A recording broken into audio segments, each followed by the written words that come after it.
Point आहे, त्याच्यानंतर E हा पॉइंट आहे, याला आपण नॉर्मल म्हटलेलं आहे, बरोबर आहे की नाही. त्याच्यानंतर इथून आपण या ठिकाणी काय झालेलं आहे, रिफ्रॅक्शन झालेलं आहे. when light travel from one medium to another medium, light change their path. आणि ज्यावेळेस लाईट त्याचा पाथ चेंज करणार आहे, तर तो का चेंज करणार आहे, कारण आपल्याला एक्सपेक्टेड आहे की हा रेज स्ट्रेट जायला पाहिजे. परंतु ज्यावेळेस लाईट रेडिएशन एका मीडियम मधून, म्हणजे इकडं रिअरर मीडियम आहे आणि आता प्रिझमचं हे मीडियम कसं आहे, डेन्सर मीडियम आहे. when light travel from rearer medium to denser medium, the refracted ray, not reflected, refracted ray turn towards the normal.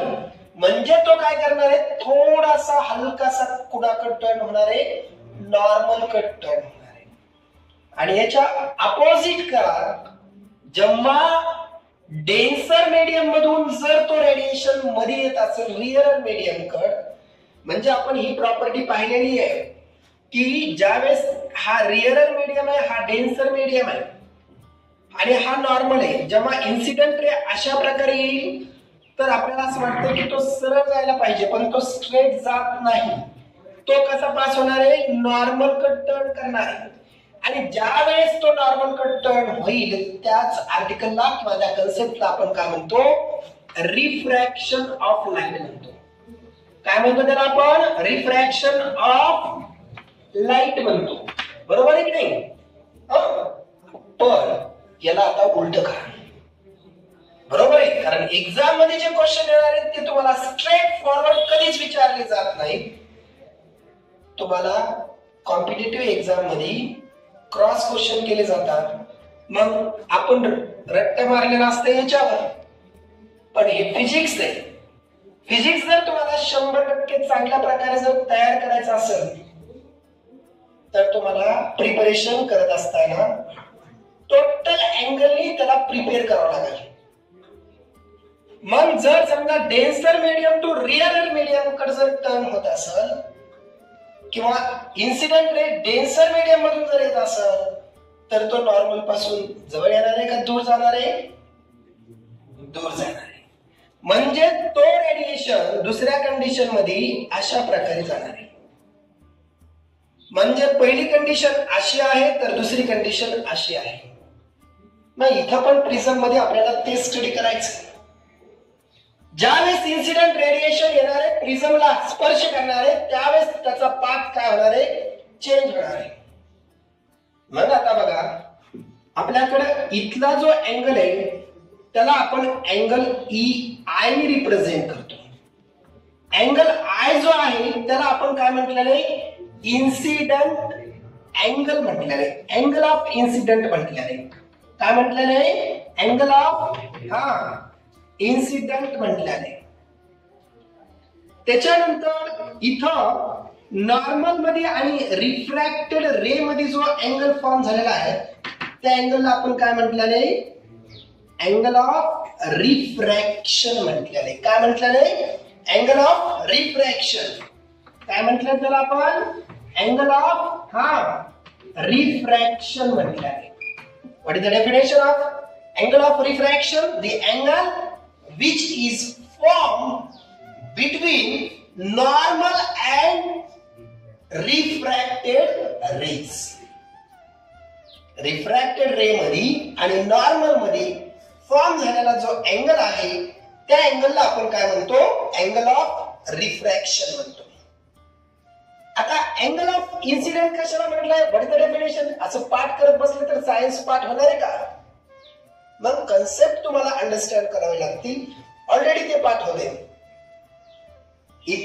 What is the definition of angle of incident, the angle which is from between incident ray and normal, या दोघांमध्ये form झालेला जो angle आहे त्याला काय म्हणतो आपण, angle of incident म्हणतो. इथपर्यंत सर्वांना क्लिअर.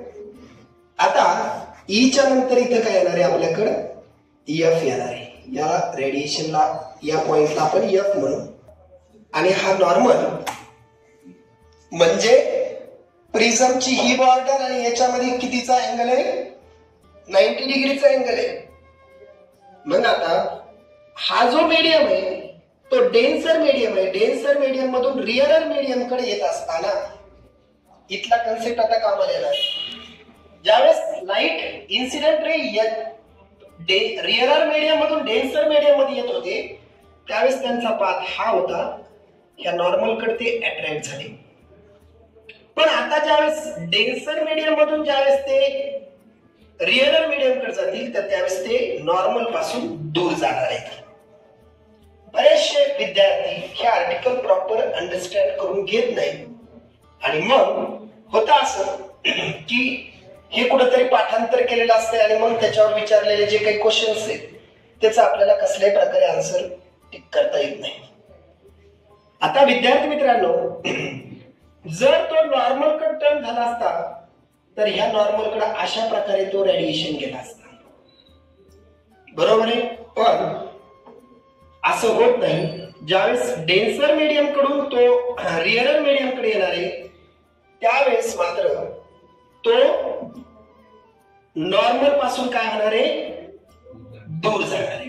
काय होणार, तो दूर जाणार आहे. आणि मग या ठिकाणी त्याची जी डायरेक्शन आहे ती सर्व अशा प्रकारची डायरेक्शन राहते, बरोबर आहे. आता पी ई एफ आणि इकडे आपण हे रिअरर मीडियम लिहिलेलं आहे पण याला नाव देताना सुद्धा मी काय देतो, यस नाव देतो, चालतंय. मग आता हा जो रेडिएशन आहे एफ एस, त्या रेडिएशनला आपण काय म्हणतो, इमर्जंट रे म्हणतो. इमर्जंट रे कसा आहे, इथं इन्सिडेंट रे आला, तो रिफ्रॅक्ट झाला, याला रिफ्रॅक्टेड रे म्हटलं. रिफ्रॅक्टेड रे परत तो रिअरर मीडियम मध्ये गेला त्यावेळेस त्या रेडिएशनला आपण काय म्हटलेलं आहे, इमर्जंट रे म्हटले आहे.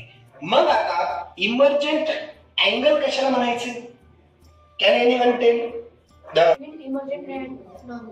व्हेरी गुड, क्लॅप करून हे आन्सर केली एक बार.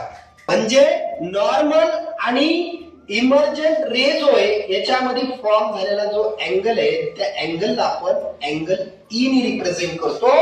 What is the angle E?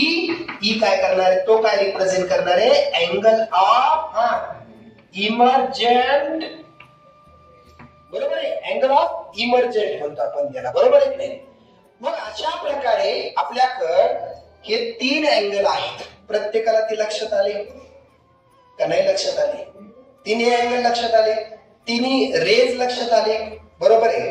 आता तुमच्या माहितीस्तव सांगतो की जेव्हा आपण इथून रेडिएशन अशा प्रकारे टाकणार आहे, इथं अशा प्रकारे येणार आहे आणि इथून ते अशा प्रकारे हे होतील. ज्यावेळेस हे आपण प्रॅक्टिकली पाहणार आहे, म्हणजे या ठिकाणी हे जे आर्टिकल आहे refraction of light through the prism, हे ज्यावेळेस आपण प्रॅक्टिकली पाहणार आहे त्यावेळेस ते आपल्याला एका स्ट्रेट लाईन मध्ये ते दिसणार आहे, बरोबर आहे.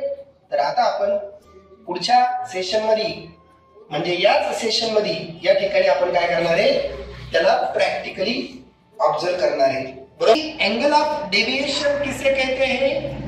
The angle which is form between original path of incident ray end emergent रे. ये जो एंगल है यहाँ पर, ये एंगल को हम क्या कहते हैं, यही एंगल है वो, ये एंगल को हम क्या कहते हैं, एंगल ऑफ डेविएशन कहते हैं. Is it